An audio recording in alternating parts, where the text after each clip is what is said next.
Alors tout à l'heure j'ai parlé des stations d'élévation, c'est-à-dire les stations Madarij al-Salikin. J'ai dit, le Qayyim il dit qu'on chemine vers Allah à travers la connaissance de certaines stations. Il y a une station que cite justement le Qayyim qui s'appelle comment? Al-Khawf wa al-Raja, c'est-à-dire la crainte révérentielle et al-Raja, l'espoir. Il dit que al-Mu'min, le croyant, il est comme un oiseau. Regardez bien, comme un oiseau qui est guidé, Hida. Hein? Hida al-Arwah, il a écrit un livre qui s'appelle Hida al-Arwah. Le Hida, vous savez ce que c'est le Hida? Le Hida, c'est la chansonnette qu'on chantait au petit chameau, hein, pour l'amener au champ, pour l'amener quelque part. Donc le petit, un tout petit, un jeune homme, il lui chante hein, une chanson, enfin un poème, et puis il l'amène. Et il dit, le musulman, le croyant, il est guidé comme un oiseau. Au début, devant, c'est l'amour d'Allah. À gauche, c'est la crainte référentielle. Et à droite, c'est quoi? C'est l'espoir. Tu ne peux pas marcher sans les deux. Ce qui doit te guider, c'est l'amour d'Allah. Mais tu ne peux pas aimer quelqu'un sans le connaître.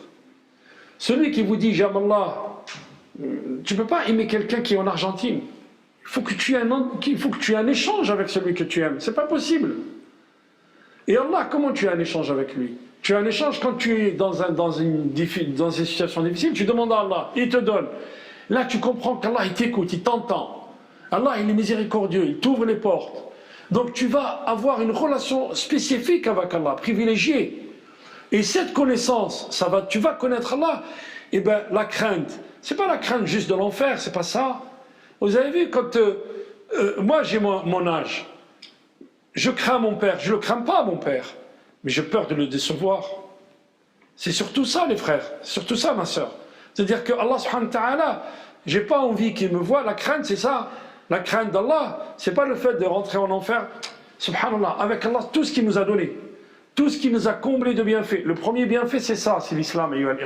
Les gens ne pouvaient pas imaginer comment ils sont égarés. L'islam, c'est un grand bienfait. Rien que pour ça, je n'ai pas envie de décevoir, si vous voulez, entre guillemets, parce que ça sied pas à Allah de dire ce mot-là. Mais, entre guillemets, je n'ai pas envie de décevoir Allah. Donc je crains Allah, oui. Je crains que je ne sois pas à la hauteur. C'est ça ce que ça veut dire. Mais en même temps, j'ai toujours l'espoir.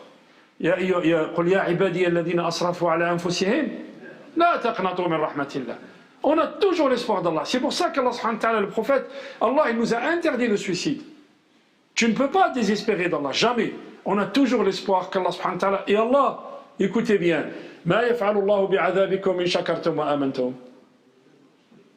si vous craignez, si vous remerciez Allah et vous croyez en lui, pourquoi il vous châtierait? Allah, il n'est pas là pour nous châtier, non, il ne nous a pas créés pour ça. Il nous a créés justement, nous sommes ses vicaires, c'est-à-dire nous sommes ses remplaçants sur terre, et il nous a donné des moyens pour gérer les choses sur terre. C'est-à-dire, tout à l'heure, je parlais d'état de vigilance. Quel est notre rapport à la création? Quel est notre rapport à l'arbre? Quel est notre rapport aux animaux? Quel est notre rapport aux non-musulmans?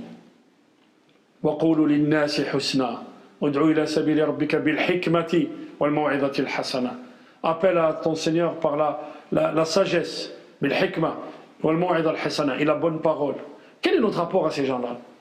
Le jeûne, justement, c'est ce qu'on disait. Le jeûne, c'est une période, excusez-moi le terme, je vais utiliser un terme un petit peu barbare, c'est un stage bloqué. Vous êtes en stage pendant 1 mois, et vous allez faire l'effort sur vous-même. Et après, vous avez 1 an pour appliquer ce que vous avez élevé dans votre âme, pour appliquer ce que vous avez fait de vous-même. C'est-à-dire que vous avez atteint des niveaux de spiritualité, des niveaux un état d'esprit, vous voyez. Vous êtes dans un état d'esprit très élevé. Donc vous ne regardez pas les choses de la même manière. Et d'ailleurs, le Qayyim le dit, le manazil, quand il parle de le manazil, il dit c'est comme quelqu'un qui monte dans une tour. Celui qui est au dernier étage, il n'a pas la même vision de celui qui est au premier. Celui qui est au premier étage, il a une vision. Celui qui est au dernier, il a une vision beaucoup plus globale. Il a la vision de celui qui est au premier, mais cette vision, elle est beaucoup plus globale. Et c'est ça, en fait, quand on monte vers Allah, on ne voit plus les choses de la même manière. On est des humains. Et d'ailleurs, Allah subhanahu wa ta'ala, c'est pour ça, il nous dit رَبَّنَا لَا تُؤَاخِذْنَا إِن نَسِينَا أَوْ أَخْطَأْنَا. On commence par l'isyan, on commence par l'oubli. Dieu ne tient pas rigueur si nous avons oublié ou nous avons fauté. Avant de fauter, on oublie. On oublie qu'Allah il nous regarde. Et d'ailleurs, le prophète, il le dit La yazni zani hina yazni wa huwa mu'min. Celui qui commet la fornication, il ne peut pas la commettre tout en étant croyant. C'est-à-dire, quand il commet le péché, la foi s'élève, elle sort de son cœur. Parce que j'ai oublié qu'Allah il me regarde. Et si cet oubli, cette inattention, c'est pour ça qu'on parlait de vigilance tout à l'heure. C'est pour ça qu'on disait tout à l'heure, il faut se libérer de tout ce qui peut nous divertir. Les musulmans, c'est pas ça. On est dans un état de vigilance permanente. Et quand on n'est pas dans un état de vigilance, eh bien, qu'est-ce qui se passe? Le qalb yazda, le cœur va être scellé. Et si le cœur va être scellé, eh ben, on ne sera pas réceptif au message divin.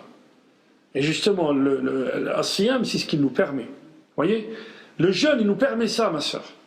Parce que si Allah, il a prescrit, il en a fait un pilier, c'est parce que le jeûne, c'est une éducation. Sinon, on en a fait juste une abstention de manger, ben, on n'a pas compris le jeûne. Wallahu a'lam.